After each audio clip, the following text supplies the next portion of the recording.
देवेंद्र नगर थाना क्षेत्र के अंतर्गत बांध में अज्ञात महिला का स्ट्रॉ तैरती मिलने से सनसनी, जांच में जुटी पुलिस। देवेंद्र नगर थाना क्षेत्र में एक ही हफ्ते के अंदर दूसरा शव मिलने से लोगों में दहशत का माहौल बन गया। मामला शनिवार को सुबह लगभग 9 बजे सामने आया, जिसमें देवेंद्र नगर थाना क्षेत्र अंतर्गत बांध में एक लगभग 22 या 23 वर्षीय महिला की लाश पानी में तैरती हुई दिखाई दी, जिसे आसपास के रहवासियों ने जब देखा तो मामले की जानकारी देवेंद्र नगर पुलिस को दी, जिसके बाद पुलिस मौके पर पहुंचकर मामले की जांच में जुट गई। देवेंद्र नगर थाना प्रभारी राम आश्रय सोनकर ने जानकारी देते हुए बताया, शनिवार को सुबह लगभग 9 बजे के लगभग 112 डायल में इवेंट में आया था और बांध में महिला की लाश पानी में तैरते हुए देखा, जिसे बताया कि महिला शादीशुदा है और श्रृंगार और आभूषण पहने हुए हैं। मौके पर हड़कंप मच गया। जानकारी लेते ही देवेंद्र नगर थाना प्रभारी सहित पुलिस बल मौके पर मौजूद है, मामले की जांच करने में जुटी है। ससुराल में ससुर का कहना है, भारती पागलों जैसी हरकत करती थी, कहीं गाली देती थी तो कहीं शांत हो जाती थी। वह हमेशा अकेली आती जाती थी। मेरा या मेरे घर वाले किसी प्रकार से कोई परेशान नहीं करते थे।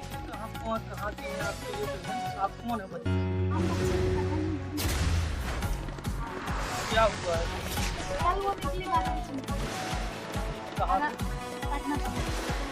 सुबह यहाँ 12 बजे कितने बजे पूरा बसातियों को उठने टाइम आई।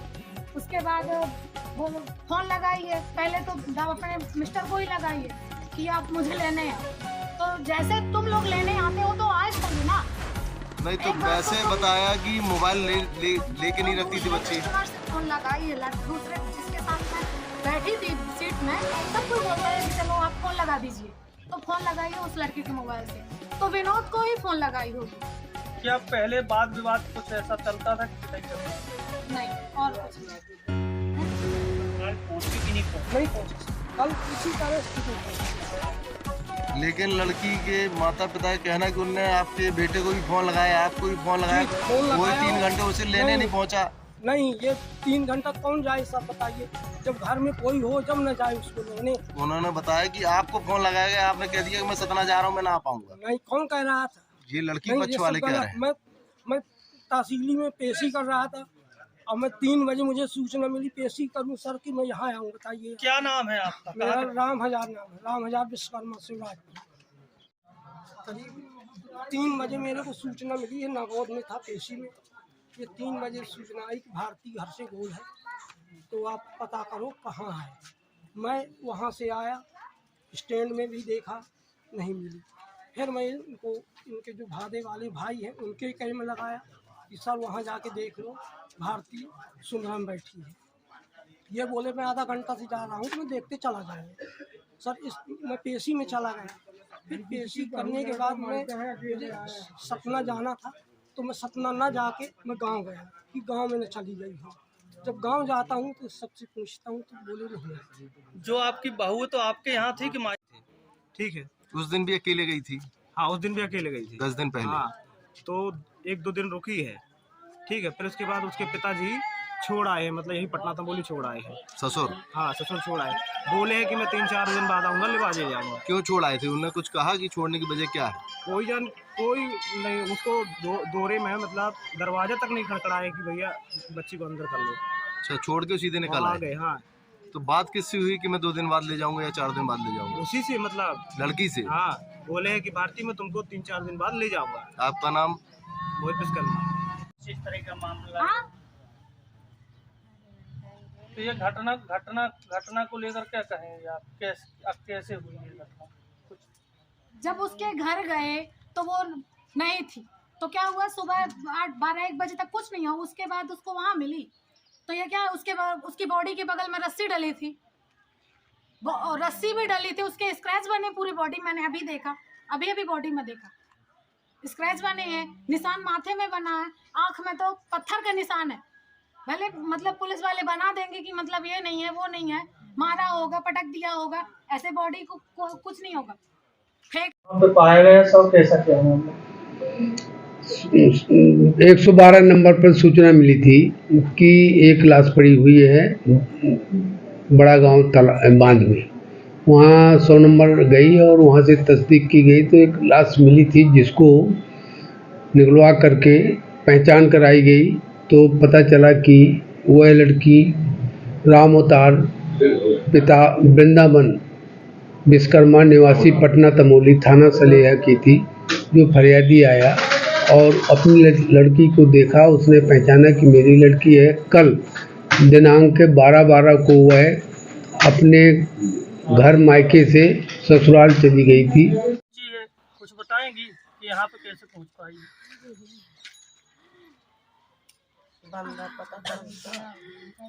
मोबाइल वाला ये नहीं रहेगा, सुंदर तक पता चलो। फिर मैं बहने उल्टा का फोन लगाए हूँ, भतीज था तो बागत रह गए। फिर कहीं है नहीं आया, विनोद के मैं फोन लगाई सी। विनोद कौन है? दामाद। विनोद आपके दामाद हैं? पति है। सबसे पहले पति खा लगाई से। कल आपने जब ढूंढा तो उसमें रिपोर्ट की है थाने में कि हमें बिटिया नहीं मिल रही। कल सब लिहार देख लाई, सले तक गए हैं। फिर कोनो कह रहा है कि नहीं करने रिपोर्ट। जब ससुराल गई तो ना कर रिपोर्ट। तो ससुराल में भी जब आपने पता किया, ससुराल में रात तक नहीं पहुंची, तो आपने कहीं थाने आने में रिपोर्ट नहीं कराई? सलिया थाने में गया सवेरे, हम पापा गाँव में पता रिश्तेदार में लगा उतर हैं। मैं अभी 20 दिन पहले मैं छोड़ने गया था। मैं खुद गया था और छोड़ के आया हूँ। 15 दिन मेरे यहाँ आई है। उस बार जब भाग के आई थी। आपका लड़का कहाँ जो उसको ब्याह? वो बाहर था, वो आ गया, आ रहा रास्ते में है और वो भी आ रहा है सर। आपके घर में आप ही बसे? जी सर। पत्नी है आपकी? पत्नी है, एक बालक है बौरा, वो भी है। तो यहाँ आए हैं क्या वो? नहीं, यहाँ नहीं क्यों आए। नहीं आए हैं? बहू आपके ससुराल में कितने दिन से नहीं थी? मेरे यहाँ तो अभी 20 दिन पहले गई है।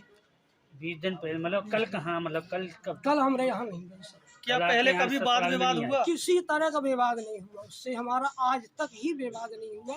अब बड़े प्रेम से जाती थी, बड़े प्रेम से आती थी और हमारे घर में बच्ची के माता के आरोप हैं कि पहले वाद विवाद होता था। नहीं, कैसे? कभी नहीं हुआ उससे। आज तक उस लड़की से बातचीत किसी की नहीं हुई है। उसको मेंटली डिस्टर्ब किया जाता था, नहीं, ये सब गलत बोल रहे हैं। मेंटल थी और आज भी थी वो। उसके दिमाग में क्या आ जाए, कितनी दारी गाली देने लगे, कितनी दारी बढ़िया प्रेम से बोलने लगे और न किसी को मारती थी। आपका लड़की से संबंध क्या है? उसका भाई हूँ। कैसी क्या घटना हुई और कब आपको इस बारे में जानकारी लगी? मेरे को जानकारी मिली है वही समथिंग 2 बजे बड़े पापा का फ़ोन आया कि वो मतलब भारती चली गई है। तो अब मतलब वहाँ से निकल गई। तो फिर बाद में 3 बजे मतलब फ़ोन आया कि मतलब वो सुंदरा में उतर गई है। ठीक है, तो मैंने बड़े पापा से बोला कि मतलब आप एक बार पुलिस को इन्फॉर्म कर दीजिए।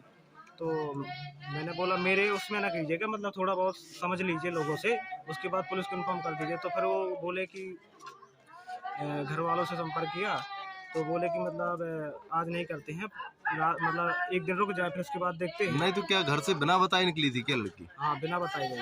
घर से बिना बताए ही निकली थी? हाँ, कल? हाँ। और रात तक में उसका कोई सुराग नहीं कोई लगा? सुराग नहीं मिला। सब कोई मतलब परेशान होते रहे, उसको ढूंढे हैं सब। देवन नगर भी ढूंढे, सिराजपुर भी गए, कहीं नहीं मिली। ससुराल वालों को कोई रिस्पॉन्स मिला? ससुराल वालों को कोई रिस्पॉन्स नहीं मिला हमको। कि वो भी ढूंढे हैं, उनका कोई काम नहीं था ढूंढने में।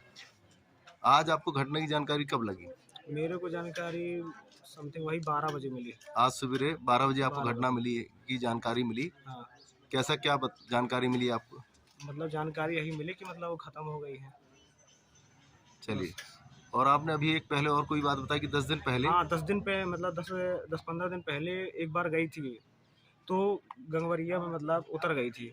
ठीक है, फिर वहाँ से फिर जो दिल्ली में काम करता था, अपने ससुर को बुलाया और सुंदरा तक गई। वहाँ से वापस आई और उसकी सवेरे लाश मिली है। उनके परिजनों द्वारा आरोप लगाए जा रहे ससुराल पक्ष में, कैसा क्या मामला है? नहीं, ऐसी कोई बात नहीं बताई है उनने।